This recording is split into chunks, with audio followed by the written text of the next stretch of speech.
所以我说英文可以吗？谢谢你。All right.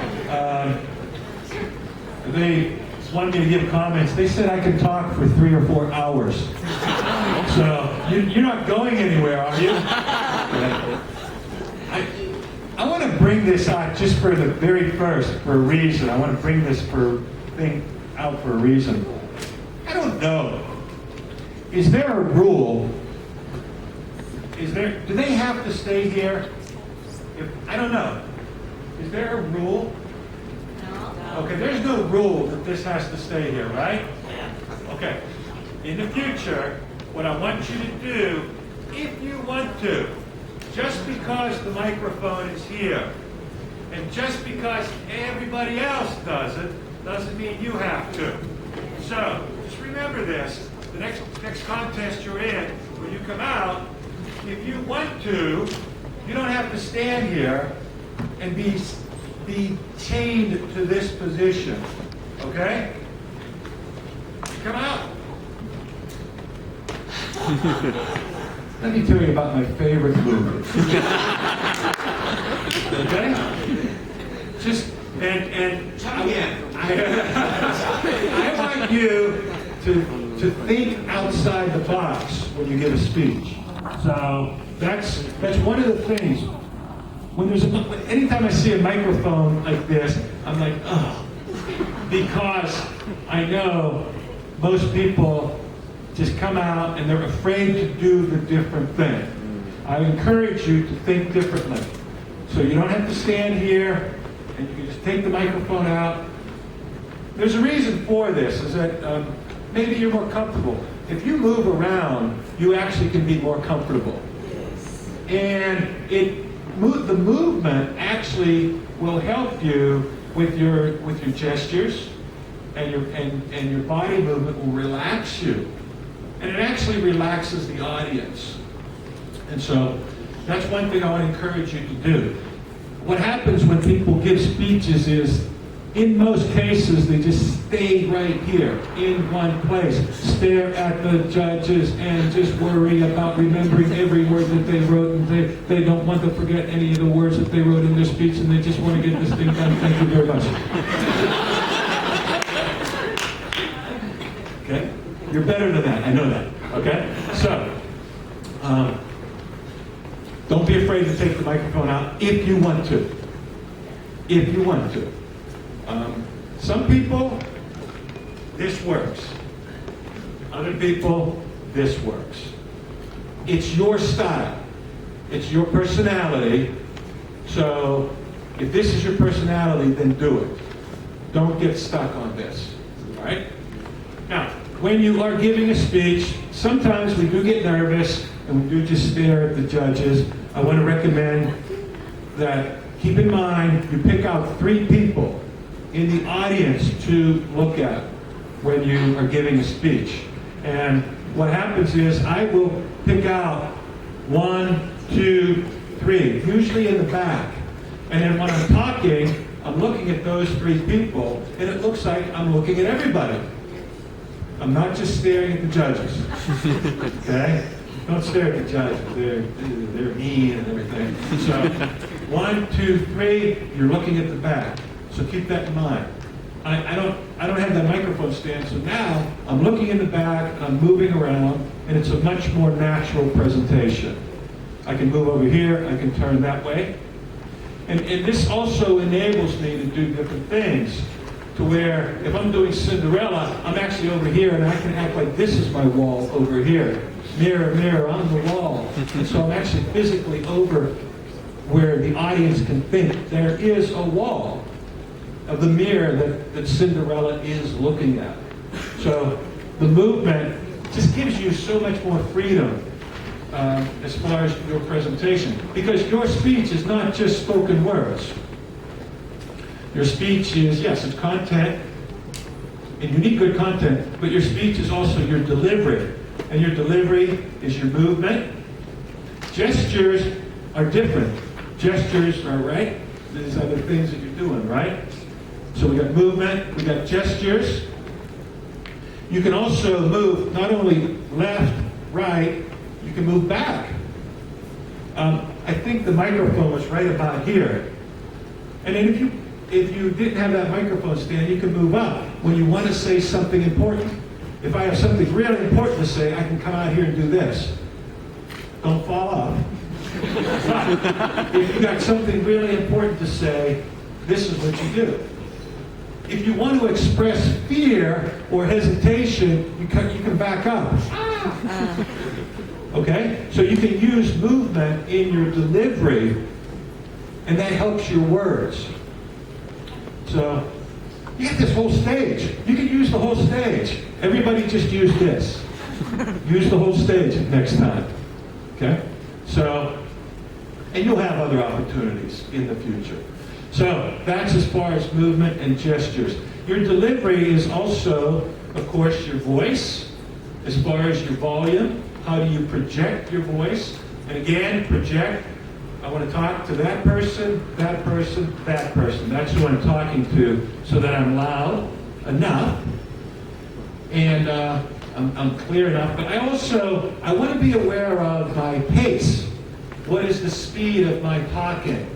A couple people talk a little too fast. That's just part of being nervous. That's normal. You'll get better at it. So just keep in mind your pace.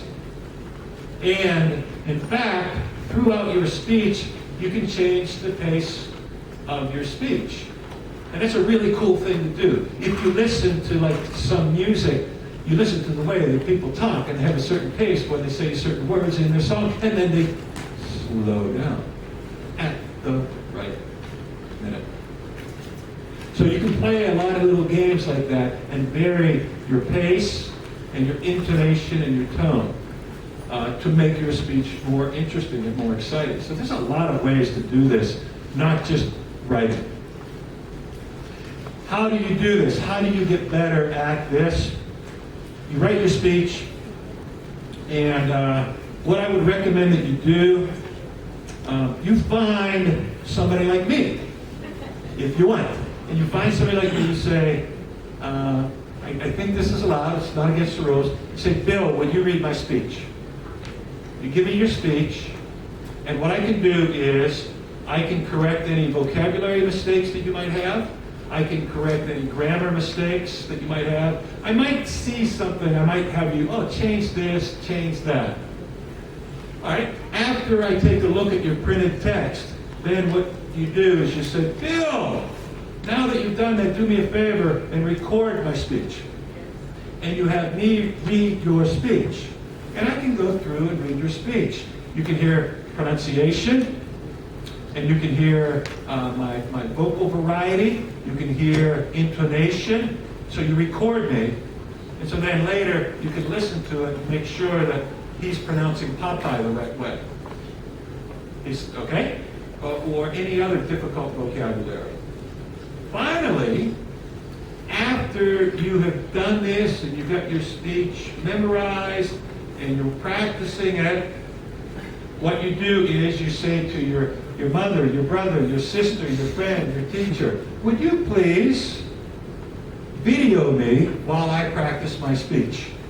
And you practice your speech. You actually go somewhere. You go into a classroom, you go in your living room at home, you act like it is the stage, and you practice your speech as if you are giving your speech during the contest. Then you look at the video, and then you scream, ah! I look like that? Right? Okay, we all do that. We look at the video and we're like, oh no, this is a disaster, right? Okay, the idea with the video is you can see what you look like, what your gestures look like. Do they look natural or do they look fake? What about your movement? How about your pace? How about your volume? That's what the video will help you with. You do this a couple times. Watch it once or twice, make changes, do it again. All right? And that will give you an idea of what we see when you're up here. So that's how you prepare. That'll give you some help on preparing for this. Thank you. What do I look like? Do I look okay? Handsome! Yeah, well, that's it. I'm not done yet. One moment. I'll be done in a moment.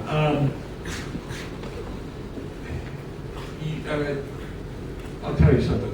At studio class for空中英语教室for 10 years, I went out and judged contests. I probably judged 100 speech contests. And I also judged drama and singing contests over 10 years.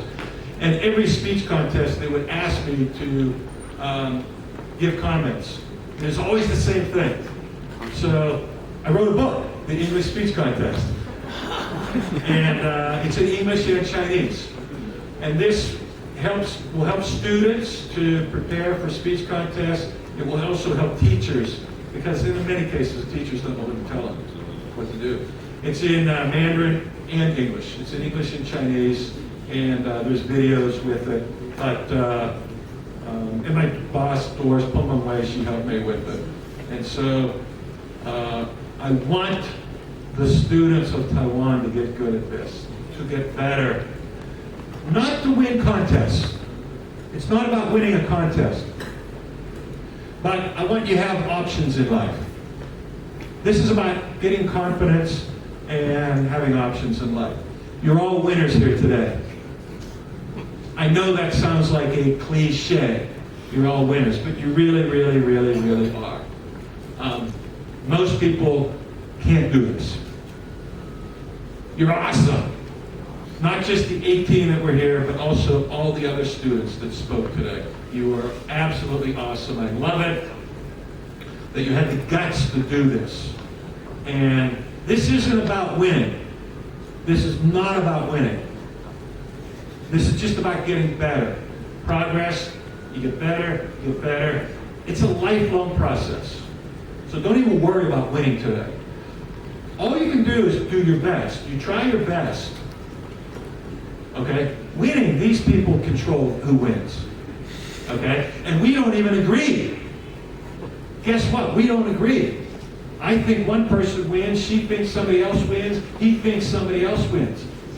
So, and whoever wins today, tomorrow a different person might win. That's why I'm telling you, don't worry about winning. Just be glad you're here and just think about how do I make progress every day. And if you all of you, if you do that, you'll be great. You'll have options in life. And that's really what this is all about. I want you guys to have options, guys and girls. So, all right. Thank you. My pleasure to be here.